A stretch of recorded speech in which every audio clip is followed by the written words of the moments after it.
नमस्कार, clean news Rajasthan में आपका बहुत बहुत स्वागत है। चलिए देखते हैं शाम तक की सभी मुख्य खबरें फटाफट अंदाज में।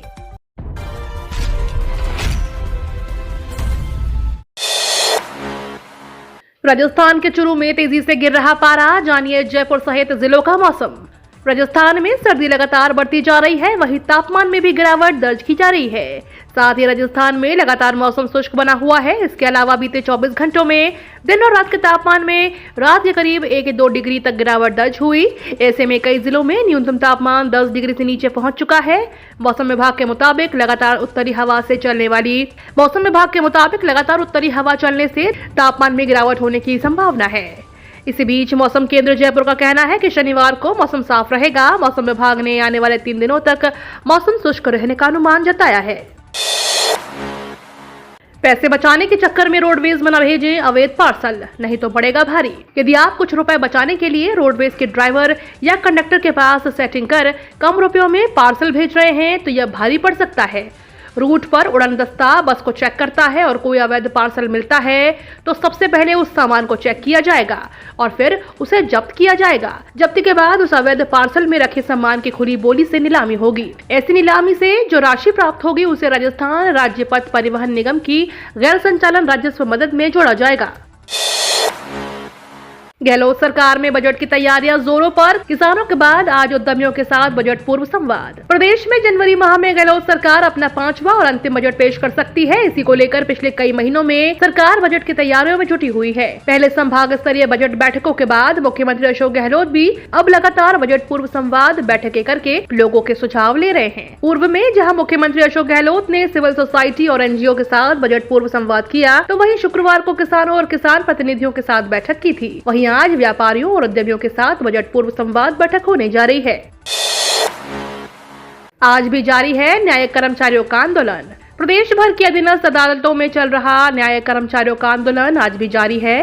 कर्मचारियों की मांगों पर अभी किसी तरह की सहमति नहीं बनी है। ऐसे में कर्मचारी आज भी सामूहिक रूप से कार्य बहिष्कार पर हैं। इधर राजस्थान हाई कोर्ट ने न्यायिक कर्मचारी सुभाष मेहरा की मौत के मामले में परिजनों की ओर से दर्ज कराई जाने वाली FIR के संबंध में पुलिस कमिश्नर को पत्र भेजा है। इसमें कहा गया है कि FIR दर्ज करने के संबंध में कमिश्नर अपने विवेक के आधार पर निर्णय लें। देश के किसानों को ग्रीन एनर्जी से मिलेगी संजीवनी। एक तरफ उदयपुर में आयोजित G20 की बैठक में ग्रीन एनर्जी को लेकर मंथन जारी है, दूसरी तरफ भारत लगातार नए बदलाव की कहानी गढ़ रहा है। इस साल देश में ग्रीन एनर्जी बढ़ाने के लिए बड़े समूहों के साथ आम किसानों ने बिजली संकट से मुक्ति पाने की ठान ली है। इस साल देश भर में रिन्यूएबल एनर्जी के लिए 110% ज्यादा लोन स्वीकृत हुए हैं। रिन्यूएबल एनर्जी के दम पर दुनिया भर में देश की रैंकिंग में लगातार उछाल हो रहा है। यदि यही रफ्तार आगामी 2025 तक देश के किसानों व उद्यमियों को बिजली संकट से छुटकारा मिल सकता है। प्रदेश में पहले स्थान पर जिला बनने की होड़ में यह शहर। गुजरात चुनाव के बाद अब राजस्थान की सरकार ने वर्ष 2023-24 के बाद बजट की तैयारियां शुरू कर दी है। सरकार का यह आखिरी बजट होगा और जल्द ही पेश भी किया जा सकता है।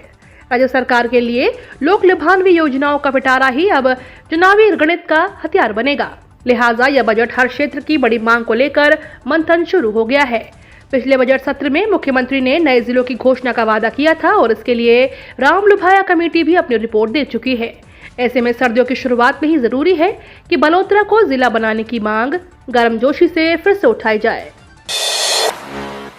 फ्लैगशिप योजनाओं का फीडबैक लेने सीएम खुद फील्ड में उतरे। मुख्यमंत्री अशोक गहलोत इस बार अपनी सरकार रिपीट कराने के लिए कोई कसर नहीं छोड़ रहे हैं। वे अपनी फ्लैगशिप योजनाओं पर फीडबैक लेने के लिए खुद फील्ड में उतर गए हैं। हाल ही में उन्होंने मंत्रियों, विधायकों और उसके बाद IAS अफसरों ने इनका फीडबैक मांगा था। इनकी एक रिपोर्ट सचिवालय में तैयार की गई है। मुख्यमंत्री ने 2 बार राहुल गांधी को इन योजनाओं की जानकारी दी है। राजस्थान में उनकी यात्रा अलवर जिले में समाप्त होगी और हरियाणा में प्रवेश करेगी।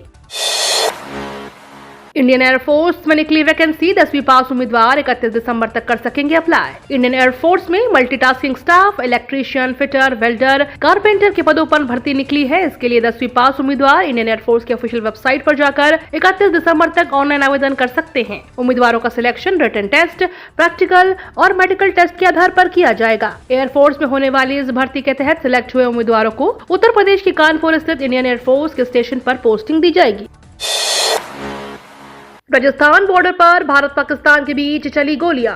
पाकिस्तान इंटरनेशनल बॉर्डर पर अनूपगढ़ के पास बिंजोर पोस्ट पर पाक रेंजर्स की ओर से फायरिंग की गई, जिस पर सीमा सुरक्षा बल ने जवाबी फायरिंग की। दरअसल पाकिस्तान की तरफ से घुसपैठ की कोशिश की जा रही थी। इस दौरान दोनों तरफ से फायरिंग हुई। पुलिस उपाधीक्षक जयदेव सियाग ने बताया कि शुक्रवार शाम तारबंदी के पार जीरो लाइन के पास कुछ भारतीय किसान खेती के लिए गए थे। उन्होंने घुसपैठ कर रहे 2 व्यक्तियों को देख लिया।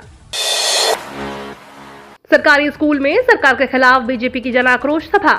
जन आक्रोश यात्रा के दौरान भाजपा ने एक सरकारी स्कूल में ही न केवल सभा कर डाली, बल्कि स्कूल के बच्चों को उसमें शामिल कर वोट देने की शपथ तक दिलवा दी। ये सभी बच्चे कक्षा 1 से 5 तक के स्टूडेंट थे। खास बात यह है कि स्कूल के प्रधानाचार्य स्कूल की छुट्टी होने के बाद यह आयोजन होने की बात कह रहे हैं, लेकिन सभा के लिए टेंट समेत माइक साउंड आदि दिन में ही लग चुके थे। जब उनसे इन संबंध में पूछा गया तो उनका कहना था कि गाँव के सरपंच और कुछ ग्रामीणों ने सभा के लिए कहा था। खुद भाजपा विधायक गोविंद रानीपुरिया इस सभा में मौजूद थे।